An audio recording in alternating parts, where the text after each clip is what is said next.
नमस्कार, आप देख रहे हैं एनईएस डिजिटल टीवी और मैं नरेश चौधरी आपका हार्दिक स्वागत करता हूं। एनईएस डिजिटल टीवी की टीम आज पहुंच चुकी है हिमाचल पालमपुर में। जी मैं आपको बता दूं, पालमपुर में हिमाचल में इस समय एनईएस की टीम है शहीद कैप्टन विक्रम बत्रा जी के घर। जिस तरह से आप ये नेम प्लेट पढ़ सकते हैं, किरदारी लाल बत्रा जी, कमल कांता बत्रा जी। दूसरी तरफ आप छोटी नेम प्लेट पढ़ सकते हैं लव कुश बिला। लव कुश बिला की बात करूं तो जिस तरह से विक्रम बत्रा, शहीद विक्रम बत्रा जो है, उनके भाई विशाल लव कुश के नाम से उनको जाना जाता है। और ये आज मैं इस समय जो घर पे खड़ा हूं, ये वही घर है। यहाँ पर शहीद विक्रम बत्रा जी जो हैं ये रहते थे और उनके घर पे आना एक एनईएस के लिए बड़ी सौभाग्य की बात है। अगर मैं बात करूं तो जिस तरह से जो भी शहीद होते हैं, हम पहले भी बात करते आते हैं, जो शहीद हैं वो कभी भी जिंदगी में भी कभी कहा जाता है कि मरते नहीं, हमेशा अमर रहते हैं।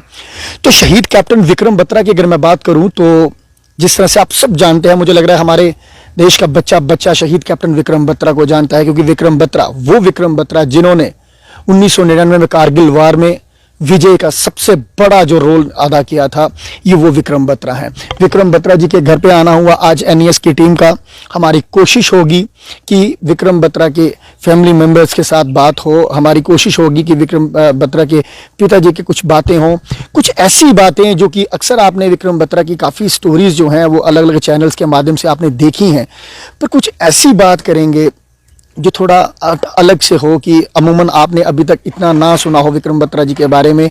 तो आज शहीद कैप्टन विक्रम बत्रा जी के घर आना हुआ है एनईएस के माध्यम से। कोशिश करेंगे कि आप तक कुछ ऐसी बातें जो विक्रम बत्रा जी के बारे में आपको ना पता हो वो सुनाई जाएं। ये एनईएस डिजिटल टीवी की टीम जो है वो आज हिमाचल पालमपुर में शहीद कैप्टन विक्रम बत्रा जी के घर पे है। तो विक्रम बत्रा जी के घर पे हैं तो जरूर विक्रम जी के बारे में कुछ ऐसा जानना चाहेंगे जो अक्सर हमारे जो चैनलों पे पहले भी काफ़ी आपने स्टोरीज देखी हैं विक्रम बत्रा जी की, पर कुछ ऐसा कि जो आज तक आपको ना पता हो, या फिर कुछ ऐसा कि उनके पिताजी हमारे साथ हैं, उनकी क्या ऐसी मांग रहती है कि विक्रम बत्रा जी की बातें तो हुई काफ़ी सारी, सबको पता है कारगिल वार के हीरो रहे विक्रम बत्रा, बट सबसे बड़ी चीज़ ये देखने वाली है कि एट प्रेजेंट क्या क्या चीज़ें उनके बारे में होनी चाहिए, क्या वैसा है कि नहीं है, ये भी एक बहुत ज़रूरी पॉइंट रहेगा। हमारे साथ बातचीत करने के लिए विक्रम बत्रा जी के पिताजी जनाब जीएल बत्रा जी हमारे साथ इस समय मौजूद हैं। सर, सबसे पहले तो आपका बहुत बहुत स्वागत हमारे चैनल। Thank you. मतलब साहब, विक्रम बत्रा की अगर बात करें तो जहां से भी मैं उनकी गाथा शुरू करूं, जहां भी कोई बात शुरू करूं, तो मुझे लग रहा है हमारे व्यूअर्स को सब पता है। तो मेरी थोड़ी कोशिश रहेगी कि थोड़ा डिफरेंट, थोड़ा सा एक दो पॉइंट जो है मैं अपने व्यूअर्स को जरूर बताऊं। एक तो सबसे पहले मैं बड़ा अपने आप को सौभाग्य प्राप्त कर रहा हूं कि मैं आपके साथ बैठकर आज एक ऐसे इंसान की जो है वो गाथा जो है वो सुनाने जा रहा हूं। क्यों बत्रा साहब, सबसे पहले जब विक्रम बत्रा आर्मी में ज्वाइन किए हैं, क्या उससे पहले उनका मन था कि मैं आर्मी में जाऊं? जिस तरह से अगर मैं आपकी बात करूं, आप एजुकेशन डिपार्टमेंट में हैं, अगर मैं माता जी की बात करूं वो भी उसमें है एजुकेशन, तो मैं पूछना चाहता हूं कि क्या उनका मन था इस तरफ जाने का?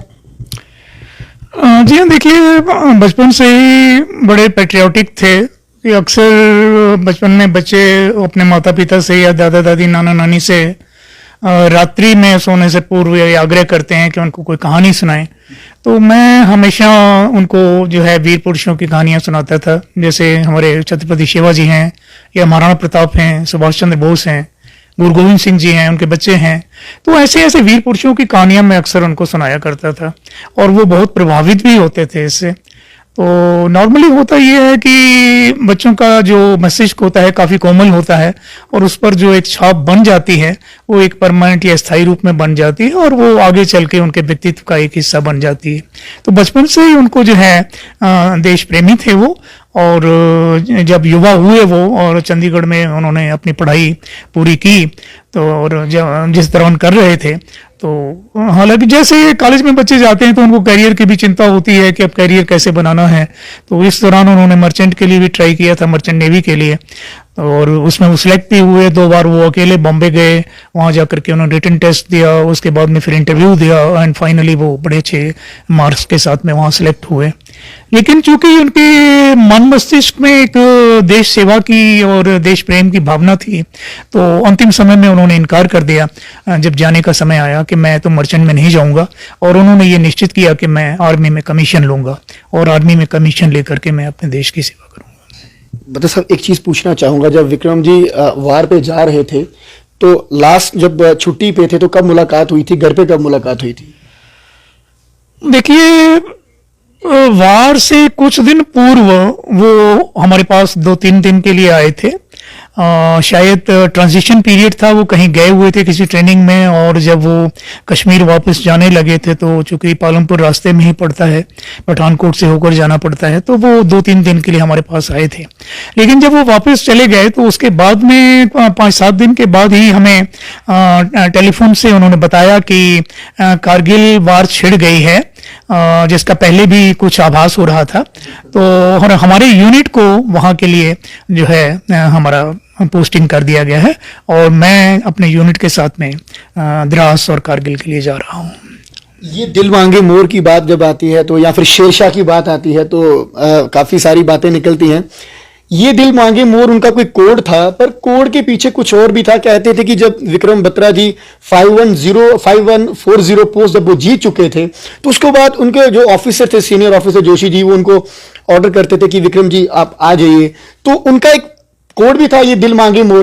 क्या उस कोड के साथ वो बात कहीं ना कहीं मिलती है जो जोशी जी उनको कोई ऑर्डर कर रहे थे? देखिए, ये दिल मांगे मोर उन्होंने स्वयं इसका चुनाव किया था as a victory code, victory signal के बतौर उन्होंने इसको चुनाव किया था। और जब उन्होंने कहा था कि मेरा विक्ट्री सिग्नल ये दिल मांगे मोर होगा, तो जोशी सर जो कि उनके सीईओ थे, वो थोड़ा हंस पड़े थे कि ये लड़का, इसकी बहादुरी देखो, इसका जज्बा देखो, जो कि जंग के मैदान में भी ये कह रहा है कि ये दिल मांगे मोर। तो जब इन्होंने वहाँ पर ये 5140 के लिए इनका ऑपरेशन इन्होंने किया है वहाँ पर, और उसको इन्होंने रिकैप्चर किया, आधी रात के समय में रिकैप्चर किया, और तब इन्होंने अपना ये विक्ट्री सिग्नल वहाँ पर ये बोला था। जब इनके सीईओ साहब ने पूछा कि विकी कैसा है, तो इन्होंने ये कहा था, सर ये दिल मांगे मोर। तो एक्चुअली उनका तात्पर्य ये था कि मैं अभी तक जो है मेरी संतुष्टि नहीं है, मैं इनको बिल्कुल बाहर धकेल देना चाहता हूं, और इनको अपने देश से बिल्कुल शायद इसीलिए कोड रखा था कि उनको पता था कि मैं 5140 जीतूंगा, उसके बाद और जीतूंगा। इसलिए शायद उन्होंने अपना कोड यही दे दिया कि ये दिल मांगे मोर। जी हाँ, उनके मन में यही था कि इनको हमने बिल्कुल बाहर निकाल के छोड़ना है, वो किसी भी कॉस्ट पर, किसी कीमत पर भी। और फिर वहां पर उन्होंने अपना तिरंगा फहराया, और जो है वहां पर इन्होंने 7-8 दुश्मनों को मारा भी है। कुछ लोग गिर करके मर गए हैं, कुछ लोग भागने में सफल हुए हैं। तो ये उनकी पहली विक्ट्री थी। और इसमें जो सबसे बड़ी बात थी जो, वो ये थी कि इनकी तरफ एक भी कैजुअलिटी नहीं हुई थी, कोई क्षति नहीं हुई थी। तो ये एक बहुत बड़ी बात है जो कि मैं समझता हूं कि मिलिट्री के इतिहास में स्वर्ण अक्षरों में लिखी जाएगी। बत्रा साहब, जब शहादत हुई विक्रम बत्रा जी की, तो उस समय लैंडलाइन फ़ोन ही थे, शायद मोबाइल फ़ोन तो इतने होते भी नहीं थे। मैसेज जो आया था, जो मतलब घर पे मैसेज आया, वो उनके ऑफिसर्स के थ्रू क्या आता है कि, या फिर किस तरह से वो मैसेज आपके तक पहुंचता है? देखिए, ये जिस दिन इन्होंने मेरे को स्मरण है कि शायद 17 जून के आसपास की ये घटना है। तो जब इन्होंने उसको विक्ट्री कर लिया है, कैप्चर कर लिया है, तब इन्होंने सुबह सुबह हमें फ़ोन किया था, अर्ली मॉर्निंग। उस समय मोबाइल फ़ोन नहीं हुआ करते थे, तो लैंडलाइन फ़ोन ही थे। और मैं जैसे ही सोकर उठा तो हमारा जो लैंडलाइन का फ़ोन था उसकी रिंग हुई, और जैसे ही मैंने उठाया तो वहाँ से आवाज़ आई कि डैडी आई हैव कैप्चर्ड। तो उन्होंने डायरेक्टली ये कहा कि आई हैव कैप्चर्ड, लेकिन चूंकि वो सैटेलाइटिक फ़ोन से बात हो रही थी तो आवाज़ कुछ क्लैश कर रही थी, इस वजह से मुझे कुछ स्पष्ट नहीं हुआ। तो मुझे थोड़ा सा ये भ्रम हुआ कि कहीं ऐसा तो नहीं है कि ये कैप्चर हो गए हैं। तो मैंने फिर उसको रिपीट किया, और थोड़ा उनको भी लगा कि डैडी कुछ थोड़ा सा घबराए से हैं। तो फिर उन्होंने बार बार रिपीट किया कि don't worry daddy, don't worry, I have captured, recaptured our peak 5140। सो तब मुझे थोड़ा सा कंसोलेशन हुआ कि, और मैं समझता हूँ कि वो it was the happiest moment of my life. मेरी छाती चौड़ी हो गई थी उस वक्त, और मैं समझता हूँ कि वो जीवन का एक सबसे सुखद पल था। यानी जितना भी एक व्यक्ति अपने पुत्र पर अभिमान कर सकता है, प्राउड कर सकता है, उतना मुझे वहां पर उस समय फील हुआ। ये बहुत बड़ी बात होती है, एक पिताजी का इतनी बात कहना कि आज चाहे बाप 22-23 साल की हो गई हो, आज शहीद विक्रम बत्रा जी के घर पे आने के बाद महसूस होता है कि शहादत क्या चीज़ है। जब हम ऊपर शूट करने के लिए गए, उनकी जब हमने गैलरी देखी, वहां पर बत्रा साहब ने विक्रम बत्रा जी की एक एक चीज संभाल के रखी है। उसमें से चाहे वो छोटी छोटी चीजें हों, बेटा शहादत पा ले, उसके बाद कहना कि सीना बड़ा चौड़ा हो गया कि जब मुझे पता लगा 5140 जो है मैंने कैप्चर कर ली है। अच्छा लगा, बड़ा दिल खुश हुआ। पर शहादत पाने के बाद भी आज इतनी ताकत से बोलते हैं, और हम जब खबर कर रहे हैं तो हमारे लिए बड़ा मुश्किल है। तो आज मैं एक चीज सबसे बड़ी जो बात करने के लिए यहां पर पहुंचा हूं शहीद कैप्टन विक्रम बत्रा जी के घर, वो ये बात है कि जब हम जम्मू से आ रहे थे हिमाचल की ओर, हम पालमपुर तक पहुंच गए, हमें कहीं भी कुछ ऐसा नहीं दिखा कि इस लेजेंड का कुछ ऐसा कोई चीज बनाई गई हो, कोई ऐसा स्मारक बनाया गया हो जिससे हमें पता चले कि आज हम जो शहीद कैप्टन विक्रम बत्रा जी की जो भूमि, उस तरफ हम एंटर कर चुके हैं। हमें यहां तक पहुंचना गूगल मैप का सहारा लेना पड़ा। यहां तक पहुंचने के लिए हमारी अंकल से लगातार बात हो रही थी फोन पे, ये हमें लोकेशन बता रहे थे। तो कहीं ना कहीं मुझे ऐसा लगा कि नहीं, ऐसा नहीं होना चाहिए। एक ऐसा होना चाहिए कि ऐसा मार्ग बन जाना चाहिए कि कोई भी आए, चाहे वो जब भी पालमपुर एंटर करने लगे तो उनको पता चल जाए कि विक्रम बत्रा जी का घर कहां पर है। ये चीज मुझे हिमाचल गवर्नमेंट से, चाहे मैं कहना चाहूं, चाहे फिर सेंट्रल गवर्नमेंट से कहना चाहूं, क्योंकि परमवीर चक्कर ये कोई छोटी बात नहीं होती है। परमवीर चक्कर का घर ढूंढने में भी अगर किसी का ऐसे भी मन हो, जिस तरह से जीएल बत्रा जी ने कहा कि काफी लोग मिलने के लिए आते हैं, उनको बड़ा गर्व महसूस होता है कि हम एक बार जाएं और विक्रम बत्रा जी की वो गैलरी, जहां पर विक्रम बत्रा जी का छोटा छोटा हर सामान वहां पर पड़ा हुआ है, उनकी मैं चाहे वॉचेस की बात कर लूं, चाहे वो यूनिफॉर्म की बात कर लूं, तो वहां पर इनका मन रहता है कि देखने के लिए काफी सारे लोग आते हैं। पर यहां तक पहुंचना आसान नहीं हुआ, हमें काफी ज्यादा लोगों से भी पूछना पड़ा, फोन पे भी लगातार पूछना पड़ा। तो मेरी एक रिक्वेस्ट रहेगी कि ये चीजें जो हैं, ये ऐसा नहीं होना चाहिए कि परमवीर चक्र का घर ढूंढना हो पालमपुर में तो हमें इतना समय लगे। जेल बत्रा साहब, क्या आप सही कहते हैं कि जो मैंने बात कही है कि ऐसा होना चाहिए, कि आपकी मांग रही, कभी आपने बात भी की? बिल्कुल, देखिए मैं हमेशा जो भी मंच मुझे बोलने के लिए मिले हैं, मैंने हमेशा ये कहा है कि उनका एक भव्य स्मारक जो है वो उनकी जन्मभूमि है ये, और उनकी कर्मभूमि भी है। तो यहाँ पर उनका एक ऐसा भव्य स्मारक बनना चाहिए जो कि जितने भी लोग देश से इधर आते हैं और वो मिलने के लिए आते हैं, तो उनको जो है एक उनके विषय में, उनकी जो शौर्य गाथा है उसके बारे में पता चले, और इसके साथ ही उनसे उनको प्रेरणा भी प्राप्त हो।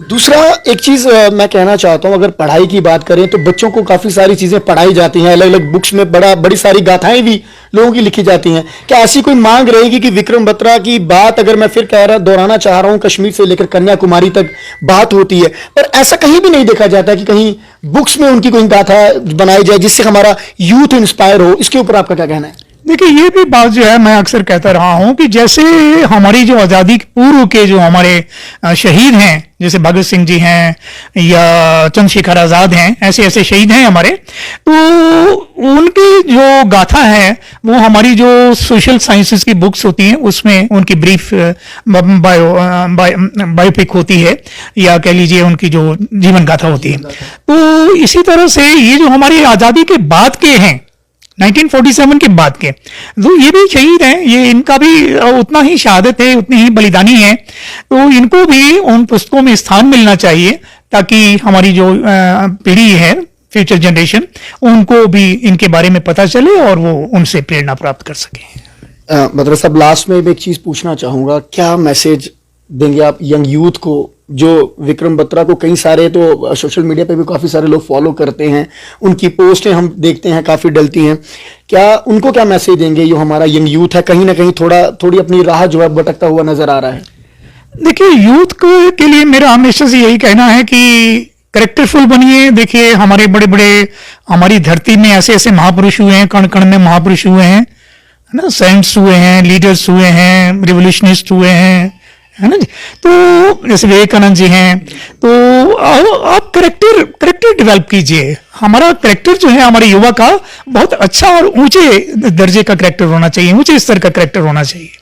और इसके साथ ही जो है वो हमारा समाज और हमारा देश, ये हमारे लिए सुप्रीम है, हमेशा से हैं, आदिकाल से हैं और रहने चाहिए। इस चीज को मद्देनजर रखिए कि country is supreme, our society is supreme, तो उसी को नजर में रख करके आप अपना रोजी रोटी तो हर किसी ने कमाना होता है, लेकिन रोजी रोटी के साथ साथ हमारा जो देश के प्रति कर्ज है हमने लिया हुआ है, समाज से लिया हुआ है, उसको भी हमने चुकाना है। अपने आप में इतनी क्षमता पैदा कीजिए कि आप उससे ऋण मुक्त हो सकें और अपने देश को आगे बढ़ा सकें, उसका नाम रोशन कर सकें। परमवीर चक्र के पिता होना, और बस इसी से महसूस हो जाता है कि कैप्टन विक्रम बत्रा जी किस तरह के होंगे। जिस तरह से कहा जाता है कि बचपन से ही एक मतलब जैसे भगत सिंह जी हैं वैसी सोच थी। अगर और कहीं और भी जा सकते थे विक्रम बत्रा जी, किसी और सेक्टर में भी जाकर काम कर सकते थे, नौकरी कर सकते थे, पर नहीं, सेना को ही चुना, क्योंकि ऐसा जज्बा उनके अंदर भर के रखा था जीएल बत्रा जी ने कि जिससे महसूस होता है साफ तौर पर कि विक्रम बत्रा जी जो थे वो कैसे थे। बस अंत में एक ही बात कहना चाहूँगा कि बड़ा अच्छा लगा मुलाकात करके। कोशिश करेंगे कि कुछ ऐसे ही नए जो गाथाएं, जिनकी जो वीर जवान हमारी शहीद हुए हैं, क्योंकि शहीद जो है वो कभी भी मरते नहीं, अमर रहते हैं। आज इस घर पे आकर ऐसा लग रहा है कि कहीं ना कहीं वो वेव्स ऐसी आ रही हैं कि शायद कैप्टन विक्रम बत्रा जी यहीं कहीं पे हैं, हमारे साथ ही हैं।